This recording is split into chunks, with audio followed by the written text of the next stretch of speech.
Yo, y'all know what time it is. Pastor D back in this thing once again. Y'all already know what it is.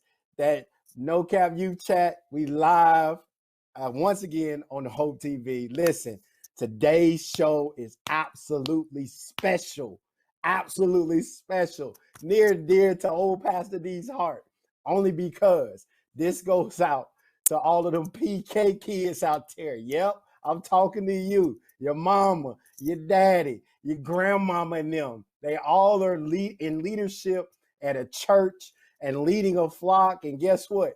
You gained the tag of pastor's kid. Yep. And it wouldn't be an amazing show if I didn't have my super dope guest that we have for tonight. And y'all already know what the time it is. Anytime we bring anybody on here, they finna be raw, they finna be authentic, and they just finna give you the real. Y'all already know what time it is, right? Bet. So look, without further ado, I want to introduce these dope guests that we have for you today. I shifted it a little bit because I wanted to make sure that we brought some wisdom for that next generation. And especially if you're a PK kid out there, yeah. Especially if you're a PK kid, make sure you tuned in. Make sure you got your notepad and you're taking notes. So without further ado, let me introduce my first guest. Look, I've had the honor, the privilege to mentor this young man for the last year. And he's absolutely amazing. We call him Mr. President, right? We call him Mr. President. He's currently a sophomore at Columbus State University. He's the president of the Collegiate 100. Come on, y'all. The president of the Collegiate 100. And not only that, he's currently running for the SGA Vice President of Finance. Yeah. He's the powerhouse at CSU. Y'all show some love to my boy, Stevan Lester. What's up, big dog? What's up, DeMarcus, man? I appreciate it, man. Hey, my guy, man. Awesome, bro. I'm happy you're here with us. And next up, look, I got one of them Collegiate 100 guys. Yep, I had to get them because they my guys. They near and dear to personal Pastor D's heart, right? Like I got the soft Mr. Creativity himself, a host, a promoter, a stylist. Look, y'all, and my guy, even though he's a sophomore in college at CSU, he already an entrepreneur, and his business is booming, baby. So y'all show some love for my boy Christian Haywood. What's up, kid? How you doing, man? What's going on, Pastor D? What's good? My guy, man, I'm so happy you here, man. I'm so happy you here. And listen, this last one, I met her, I want to say about 2 years ago. And we met at this certification, boy, right? But when I first met her, look, when she stepped in the room, the room starts shaking, baby. The room starts shaking. I got international speaker, author, the empowerment juggernaut herself. And I get to say that she's one of my friends, Miss Destiny Cannon. Oh, girl, I'm so happy you're here with me. How you doing, King? Good to be here. There she go. Look, welcome to all of these super dope guests. And guess what we all got in common, y'all? We PK kids. Yep. What better way to talk about PKs than to bring the PKs together? And a lot of y'all didn't know Pastor D was a PK, but I'm a PK. Yeah, I know. A lot of them PKs out there feel our pain, baby. They feel our pain. And so look, let's not even waste time. Look, I got a lot of students who follow this page and have been watching this show. And one of the topics we wanted to hit was centered around those pastors' kids, right? And y'all know just how I know. Y'all know that PK title, that stereotype come with some crazy mess, right? Y'all already know what time it is. And so even though like the world says there are good PK kids and there are bad PK kids, right?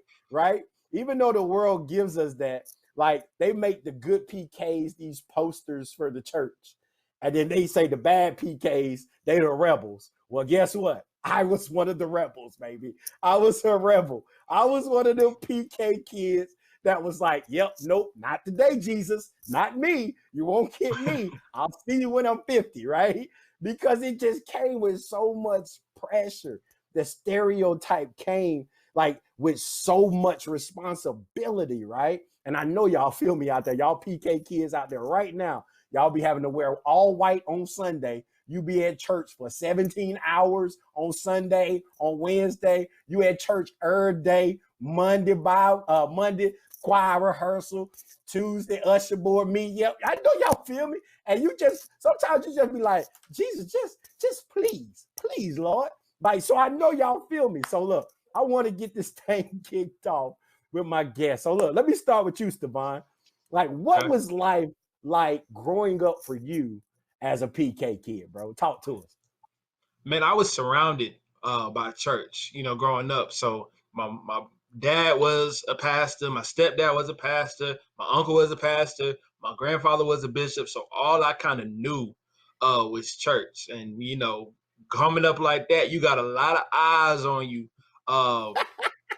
Everybody's trying to see what you're gonna do. And everywhere I went, especially in Marietta, everybody was kind of like, "Oh, you Bishop's kid," And so just kind of growing up in that environment, man, it's a lot of pressure. It's definitely a lot of pressure. All that pressure. Talk to me. Come on, Christian. How was life for you, bro, growing up as a PK? Mine was that extensive, but I mean, my mom kind of was tapped into too much stuff in the church. She was the usher leader, then she was on the choir, and then next thing you know, she was just hands and everything. But for me, it was kind of I won't say it was a curse and nothing like that. It just gives you the best of both worlds because you get to see things on a different aspect than usually. So it was kind of cool, but it did kind of get kind of lengthy because it's like, bro, just chill out one time or something, just chill. But it just comes with the territory. I feel you, man. I feel you. Destiny. Come on. Now, I've seen your pops. So you mentioned. I've seen your pops. Listen, so you mentioned, you had the two types of PKs. You had the one that was just wilding out, and you had the poster child. Yeah, I was the poster child. I knew it. I knew PK. Yes, I was poster child PK. But I can say, like, that don't mean because you're the poster child, you're the perfect child. That just means you learn how to do yourself a little bit differently. You just learn how to do a little bit better than the rest and not get caught. So I can't say that I was a perfect PK, but I was the poster PK child. I had a brother, so we were night and day. So he got to kind of do his thing, and I was the one that had to like hold the standard up in front of everybody. So yeah. So you basically, just learn to be a little slick with it, though. You okay? See, I ain't learned that. I was just straight rebel. I'm going against the rules. Jesus, I'll talk to you later. I envied your type. I was like, man, I just want to, but I was a chosen poster child, and it was I caught hell still. So, but yeah, that was me. You. So let me ask y'all this then: did you guys feel any type of pressure to like walk perfectly, or to talk perfectly, or to know like all the scriptures in the Bible and all of that stuff? Did y'all feel that pressure of being perfect, and if so, why? Man, I grew up with a lot of siblings, and so instead of all the pressure kind of just being on me, it was between me and like 5 other kids. But even still, we wasn't too uptight. I guess you could consider me out of all of my siblings the poster child PK. But yeah, like how she said, we just kind of knew how to do things differently without getting caught. And so like for the longest time, I could be like this at home, but then when I went to school, I was a whole nother person. And you got the siblings that kind of rock with you, and then you got the other siblings that really don't worry about what you're doing. So nobody really knew. But the pressure really didn't hit until I would come back to my hometown, or if I'm at church and everybody's like, oh, that's Bishop kid. That's when it really kind of started to mess with me about it. I got you. Come on, Christian, talk to me. Did you feel any pressure to be perfect, bro? Nah. I don't think if it was any pressure, it wasn't to be religiously perfect. It was just to be perfect from my mom's standards. That's one thing I can say looking back on it now. She kind of kept a steady head between, life as a whole and then your relationship, with the church. So I didn't really feel that. Now my brother, on the other hand, speaking of poster kids, you know what I'm saying, he was the light-skinned one. So anytime there was a play, you know what I'm saying, he played Jesus, and then, you know, when Barack Obama came, he was Obama. So they kind of wanted him to be the poster child, but, you know, he still kind of, like you said, we all kind of just knew how to maneuver because, you know, at church, you know, we were always, you know, either ushering or, you know, I played the drums. So I really fell in the PK, you know, category. But, you know, I'm on the drums. My brother's always in the plays and my sister's in the choir.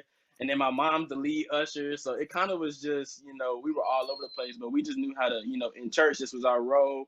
And then outside of church, it was like, we finna go hoop, you know, she finna go do this, you know, you just gotta be slick about it, I guess, you know, that's just how it is. You gotta learn how to finesse some type of way.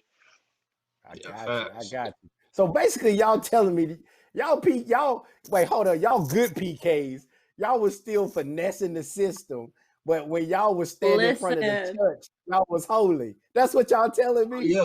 Listen, I didn't want to have to apologize in front of the church for nothing. I was not gonna have to apologize in front of nobody for nothing. I was one of them kind of churches. You get caught doing something, you gotta come repent. I wasn't repenting in front of nobody. I do that. That's the worst walk of shame ever. That's the worst walk of shame. Wow. Because I grew up Church of God in Christ, so you know they real strict about it. And I was playing the organ since I was like 8.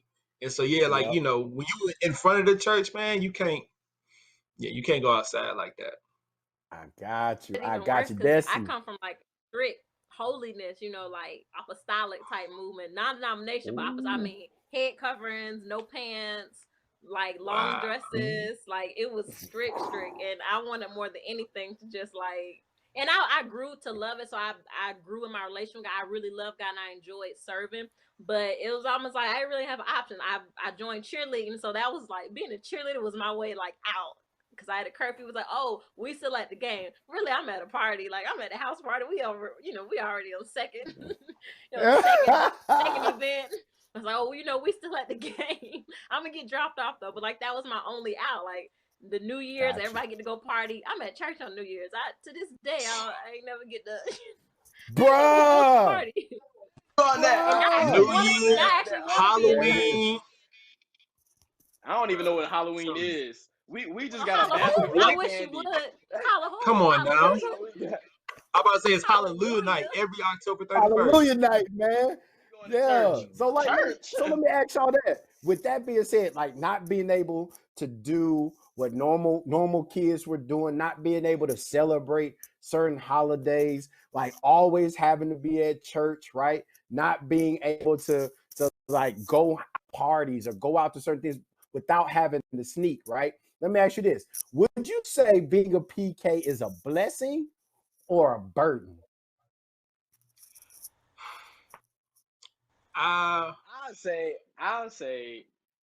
I can't really call it a burden because even at a young age, you know, this is how I can make it personal. So I skate, like I roller skate for fun. So like they used to do lock-ins, you know, from New Year's Eve to the, you know, so I'm like, man, I want to go skate. I'm trying to, you know, get some numbers, talk to some girls, but I'm sitting in the back of the church and watching 30 ministers preach. So, you know, at that age, you don't really kind of grasp, you know, the importance of, you know, the tradition of coming into the new year like that. But growing up, you know, you look at it like, oh, y'all finna go party? Nah, I'm finna go, you know, at least be over here for an hour because if something happened over there, I know I should have been over here.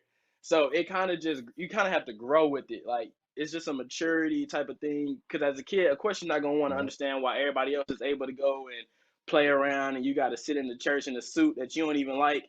But then as you grow up, you kind of understand like that covering it hit different, you know what I'm saying? Because especially seeing how people just dropping like flies, you just kind of want to be there. So it was a blessing. I would say for me. It's the blessing and a burden.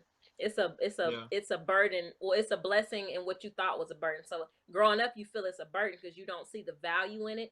But as you become Yep. older into your own adulthood and you develop your own relationship, that's when you make that transition from religion. It's religion when I was growing up because it's what I was told to do. But as you Yep. grow, it becomes a relationship, and you realize what you I thought love was it. once a burden really was the greatest blessing of your life, because it says, train up a Come child in the on. way he shall go, and when he is older, he won't depart from it. So I thank God that my parents did not let me out the house at certain times in my life, because now I feel like I'm walking in the blessedness of the obedience I did then. So even though I didn't want to, and I did some Ooh, things, it's such a blessing that they kept me I in the love ark it. of safety. Because had Yep. they not, then I don't know where I would be now. So I it's a love it. blessing out of what I thought was a burden. I love it. I love it. So this one question last week that my students, when we were talking, uh, there was something that came about pressure as a student being in ministry, like and what we zeroed in on was like and they answered with some really dope answers. But when you were a student growing up in ministry and a PK kid, right? What was the pressure like from your peers?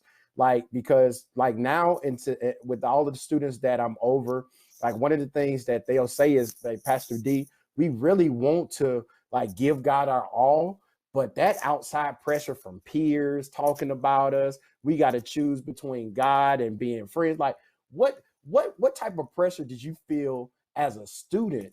And what did it look like? Were you able to just authentically be you and not care about that, or did you find yourself like just kind of balancing between the two? Yeah, it definitely was the balance. Um, and really, a lot of kids that I went to school with didn't even know I was a PK. Like my teachers knew, and then whatever kids I Yep. went to school with or to church with, they knew. But the majority of it was we all kind of acted however we acted, and we was just like, hey, we love God at the end of the day. You know what I'm saying? And so we didn't have to, like, I wasn't in school quoting Bible verses every time I talked to somebody. It was just, you're gonna do what you're gonna do, basically doing the norm. And because of the whole like religion thing, you think you still straight, if that makes sense. You know what I'm saying? And so there wasn't Yeah. really a lot of pressure on us to kind of be kids. But at the same time, we knew there were some things we couldn't do, just because Yeah. of the things we learned while we were in church. But I really didn't Hmm. find that be too bad, as far as trying to be me in like school or something. Right. Got you. Talk to me, Haywood. Be honest, my mom always told me what other folks get away with, you not getting away with. So it was kind of Like like, Dr. Maddie Clark. yeah, like I already knew, Maddie like, Moss yeah, Clark. like same thing with him. Yeah. Like, I didn't go around saying like, hey, like my mom's this, you know what I'm saying? It was more so just like, I'm a regular Right. kid, but at the same time, like if you ask me, like, hey, because everybody had this joke, oh, your name's Christian, are you a Christian? Yeah, I am. And then like people didn't know what to say Yeah. after that. But it was just like, as far as pressure, like I said, like it's kind of Yeah. different because when we were growing up, the world wasn't so judgmental. They weren't so sensitive about stuff. So Mm. like you said, like we would just do what we did, and at the end of the day, it was like, all right, yeah, I know I did that, but at the same time, like I love God, so I know, Right. it's gonna be okay. Now the pressure is different because everybody has an opinion about church, but don't go. So Yeah. it's kind of hard to talk to people about stuff Woohoo. because it's like you talking about stuff, but you don't know that Right. life that I live. You know what I'm saying? You don't know what I go home to. You don't know what it's like to be in your room and your mom walk around the crib praying, and you like, what's going on? Like, you don't know. So the pressure now for a PK kid is a lot different, I would believe, because especially at a younger age when you don't really grasp that understanding of it, Yeah. it could it can make you kind of like turn your head to it because you kind of want to be like everybody else, which is a big Yeah. cause for kids nowadays. Where back in the day, or back when I was a kid, it was more so just like either this is how you are or you acting like somebody else. Like it was just one or the other. But I don't know. I think And now it's a lot worse. I agree with you, Christian, man. When I caught them pressures as a PK, that was one thing for me where I was just like, man, I didn't ask for this. I ain't want this. Like, and I can't do what normal kids do because I'm always at church. And so, that rebel spirit inside of me just kept growing and I kept feeding that beast.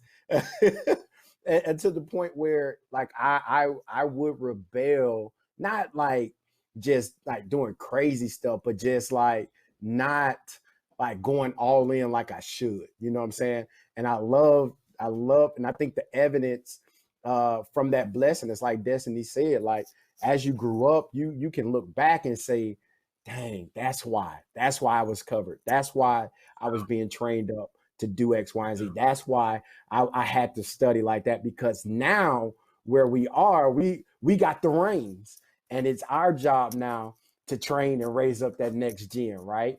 So Destiny, like when you was a student, like like like when you think about like what were those pressures that you had to deal with from peers, and how did you deal with them? Like how did you battle some of those people who tried to come against, call you a holy roller, and oh, she can't go, they would answer questions for you like she can't go because she got to go see Yeah, so Jesus or something. especially as a young woman or a young girl from whatever age, Yep.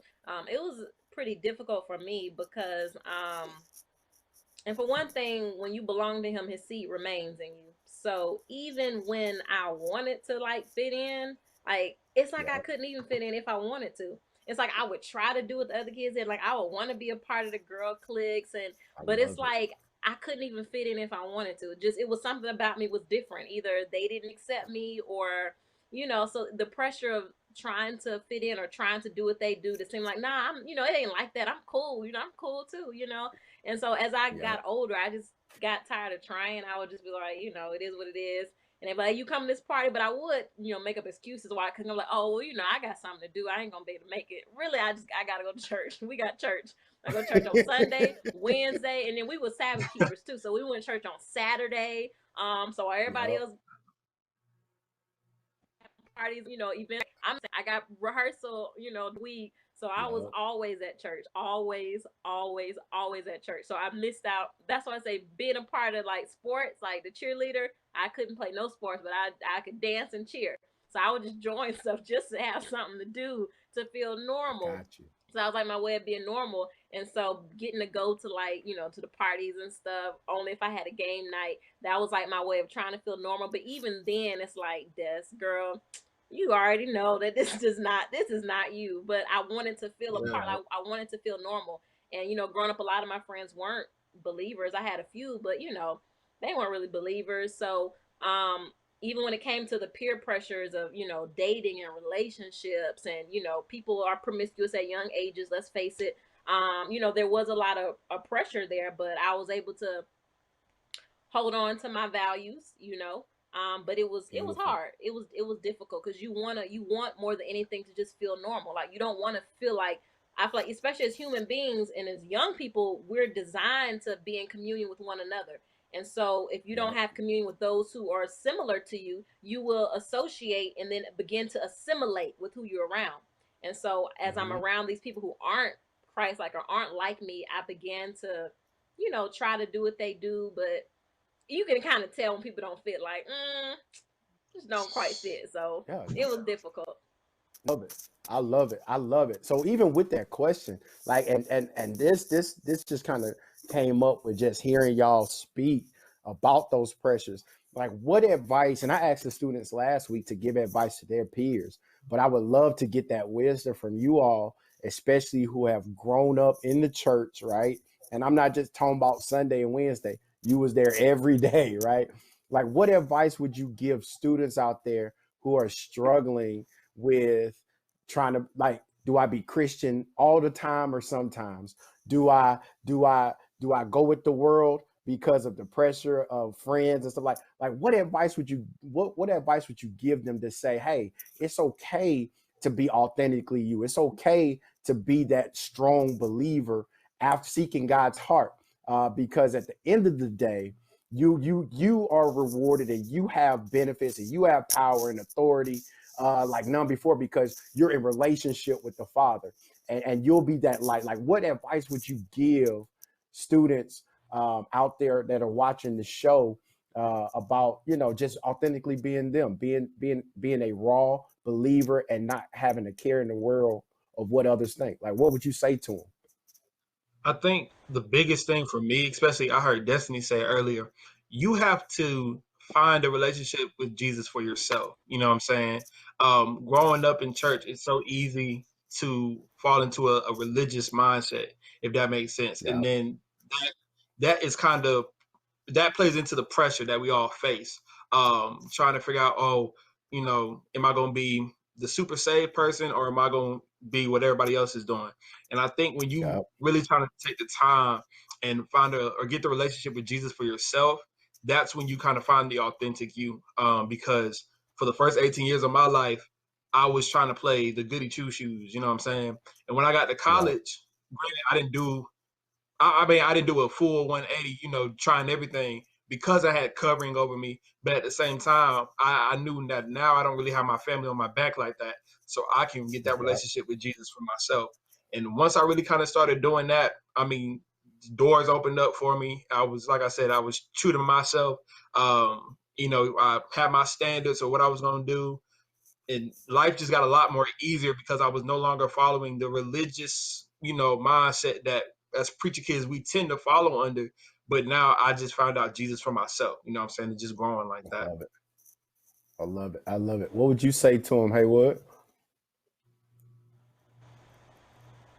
Pretty funny that like we all keep saying the same thing, but in different ways. Like for me as well, like everybody else, we grow up and you kind of just grow into what you're being told, and you don't always have the understanding. You just kind of, okay, yeah, they said that, so that must be right. As like growing up, I never turned my head to being who I was. It was more so just trying to find that balance, and I still never found the balance as a kid. And I think it took, like, even with me not finding the balance, I still prayed, as a kid, I still understood, like, I had my own relationship, but I knew it wasn't strong enough. And then when I went to college, though, like you said, and your family not there, your mom's not in your ear, it was the things that she used to be in my ear about that kept me moving in college. It was the times where, I'm up late at night and I'm struggling with not fitting in with people and people having issues with me. And, where it's just like, man, like this, what my mom, like that scripture, Jeremiah 29 or this, or like she should say this and that. Or like every time the pastor said, you're not going to fit in, you're different. Like this is what they were talking about.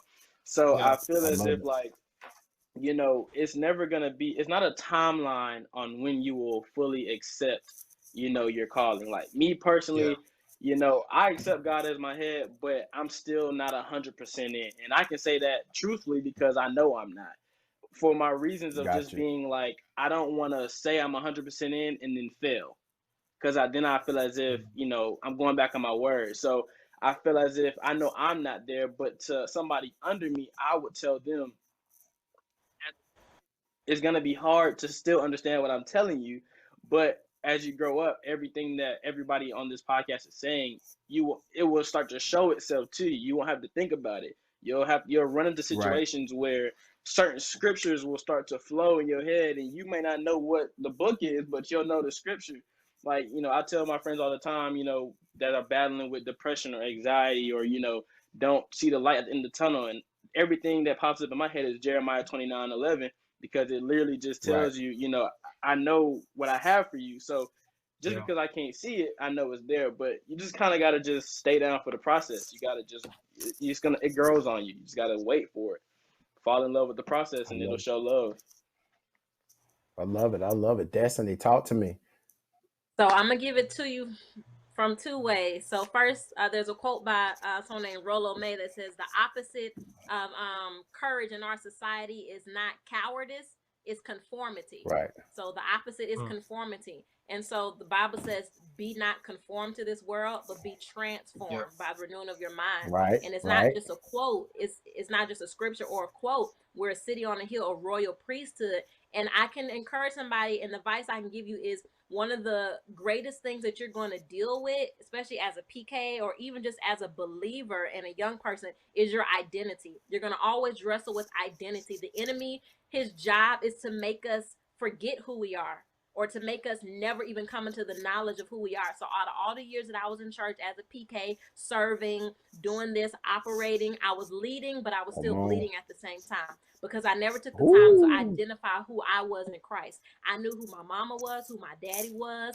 I knew, who my leaders were, but I never knew who destiny was. And so it wasn't until I had a fall from grace. It wasn't until I was on this platform and I fell from that platform and everything came crashing down until I myself said, you know what? I don't want this. I don't want this no more. I didn't ask for this. And, now nobody's, now people look at me like this. I don't want this. And so I began to run from my calling, not knowing that where I was positioned, that God was trying to cultivate my character for me to walk into my calling. But I ran from my making because I didn't want to be identified with that no more. I'm not gonna lie. I was like, you know what? I'm done. Like, y'all can have it. You call it church hurt, but really it was just development. I was like, I don't want, they fake. I don't want to be fake. I want to do what I want to do. And so it's funny because the very thing that I ran from was what I ended up running into. As I got older and became a woman and started doing my own business, my own thing, somehow or another, I still spearheaded back into, I don't even call it religion, but back into relationship now.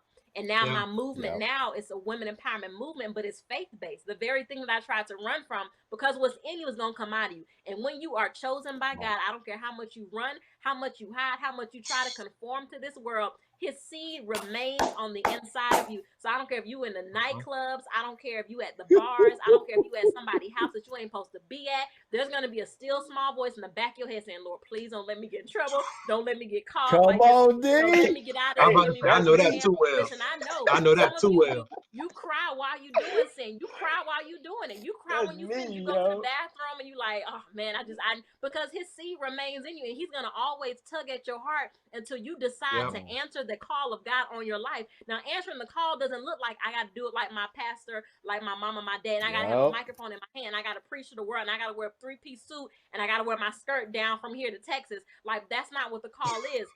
When I started walking in my call, I realized my call was not even within the 4 walls of a church. I made a vow unto God. When he restored me, I dealt with severe depression. I dealt with identity and divorce at a young age. I had my heart shattered in a million billion pieces as a teenage girl. Like, I've experienced some traumatic things in my life that made me just want to walk away from it all. I'm like, man, I can do this somewhere else if this is how I'm going to get treated. And I got to the point where I was like, God, why am I trying to live right if all this stuff going to happen to me anyway?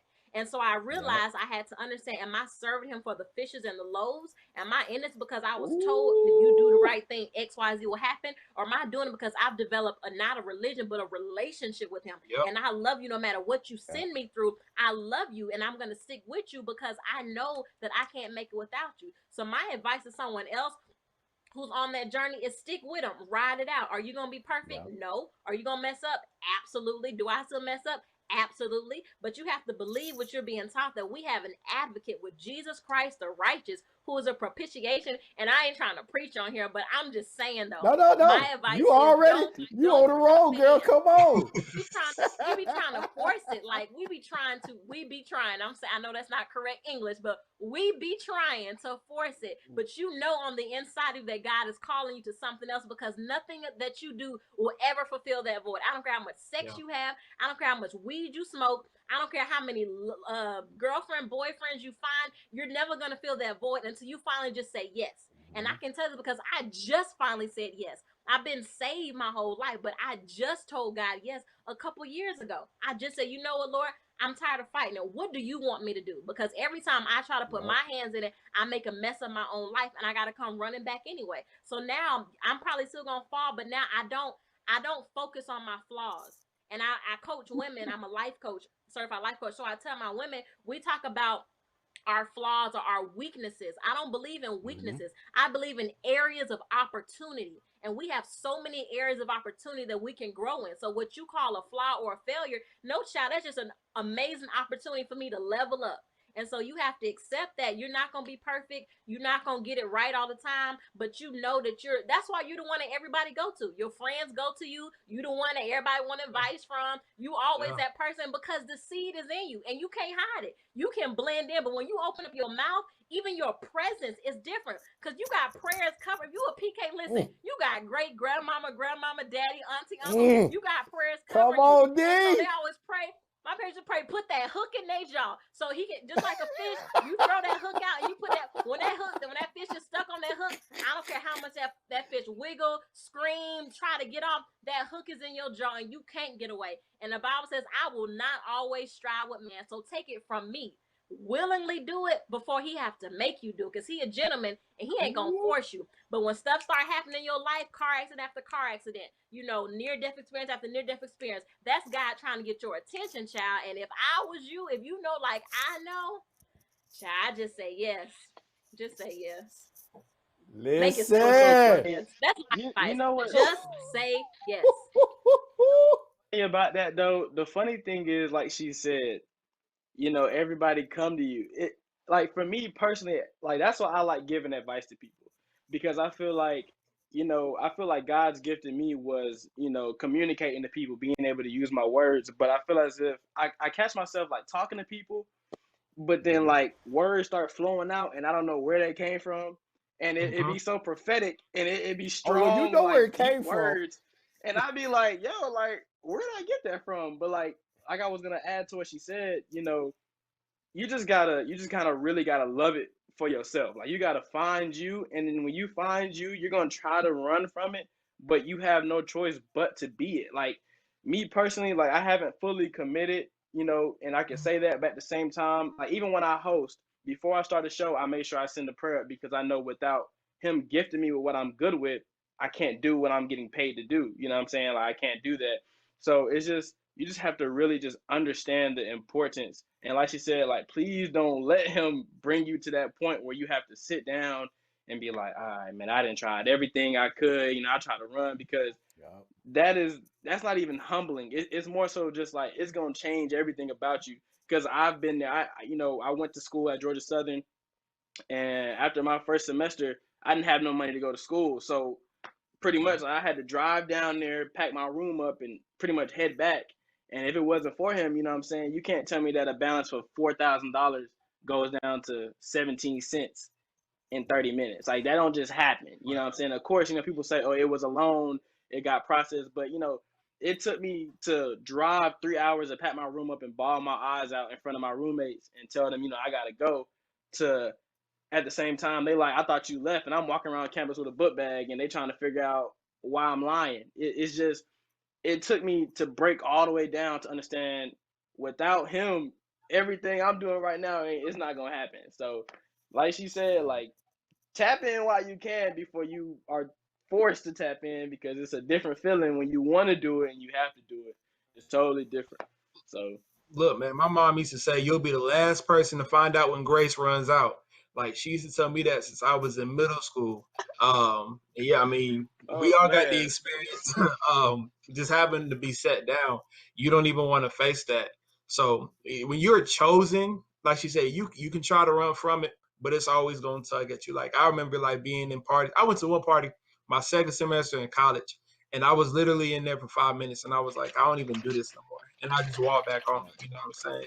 Because when you're, you know what I'm saying? When you're chosen, it's certain things that you just know you can't do, because you have a seed inside of you that God got to get out. You know what I'm saying? So you don't have a lot of time to play around, but it all works itself out at the end of the day. And I think, if I can interject, sometimes the hardest part is because we don't see, we behold, we become what we behold. And because we don't see people doing what we want to do, or we don't see, people may not see the Dre's, they may not see the Haywoods, like, they don't see that. So they feel like, only thing I have left to be a Christian is what grandmama looked like, the point, the shoes and the square toes and the like. So it's like, I don't want that. So I know I can identify with some young people. I want your Jesus, but I don't want your religion. Now, there's still a lifestyle that comes with it. You can't bypass the lifestyle. But I want to encourage somebody, you don't have to do it the way you saw it.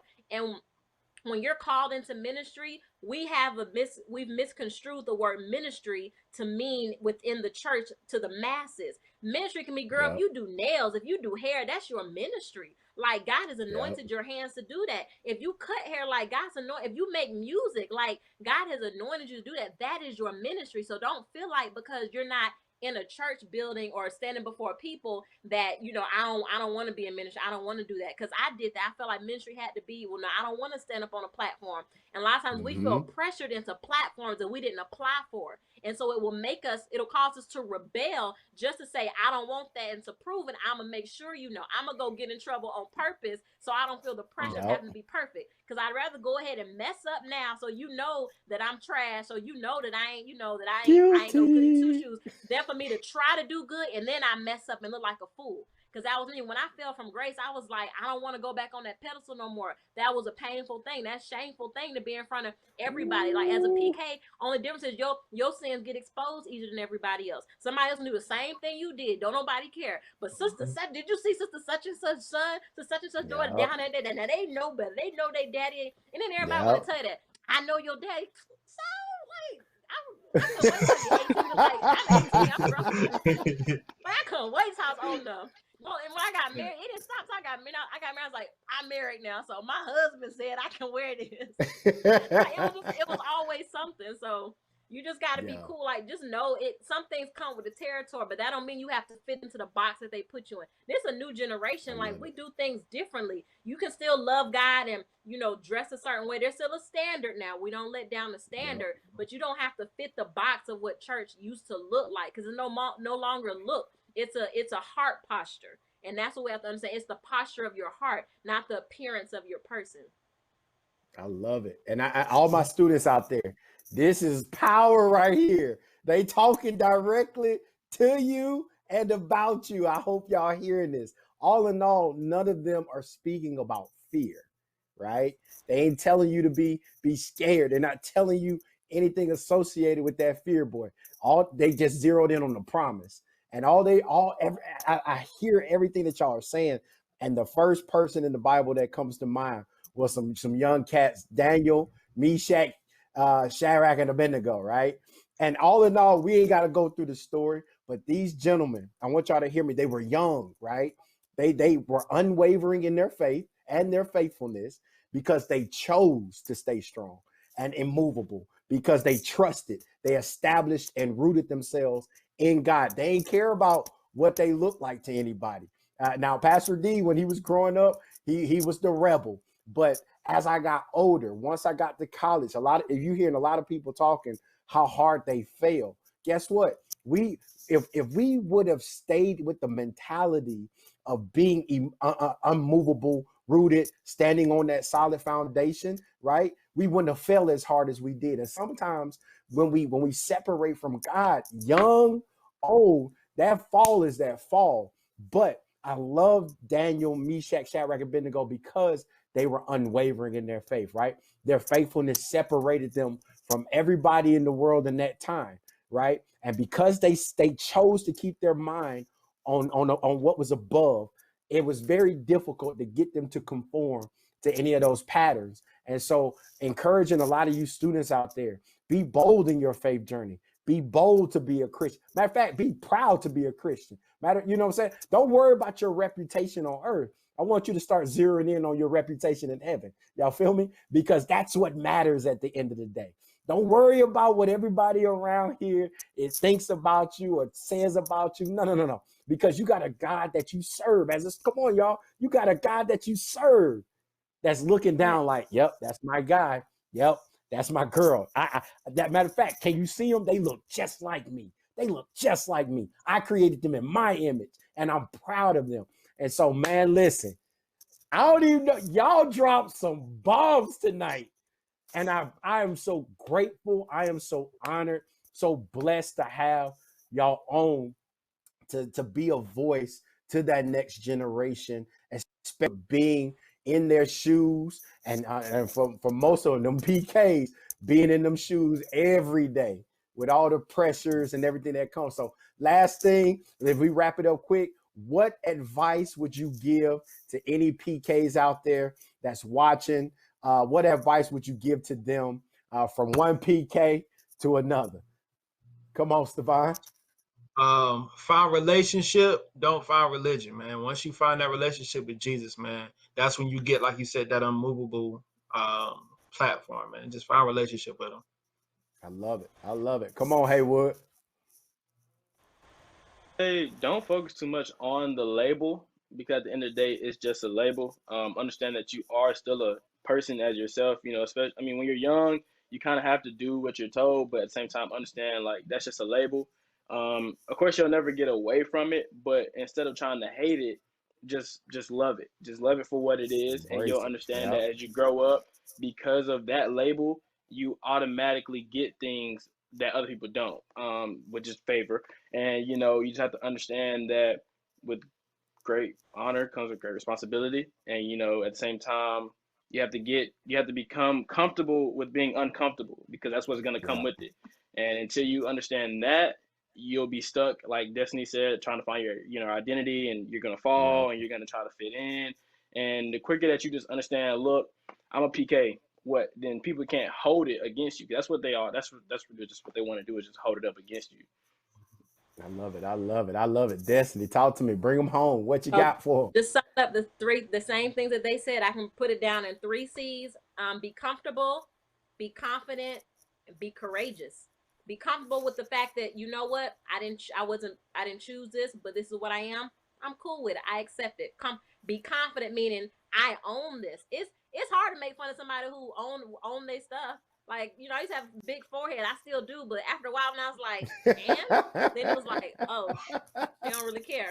So you couldn't pick on no more because it didn't matter to me. So when you own up, be like, yeah, I am, and I'm lit, and what, when you own up with that and you're confident about it, people can't really. You don't have to worry about people just down you because they're gonna like, oh, they know who they are, so it don't have the same effect on them.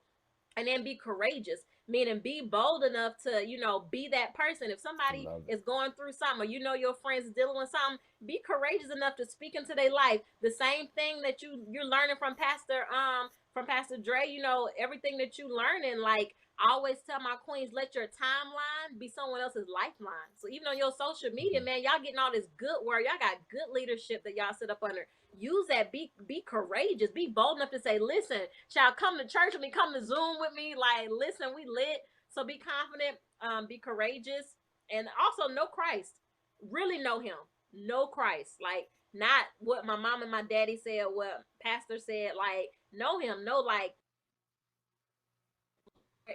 I'm in this. Not only that, but I need you to help me grow into relationship with you.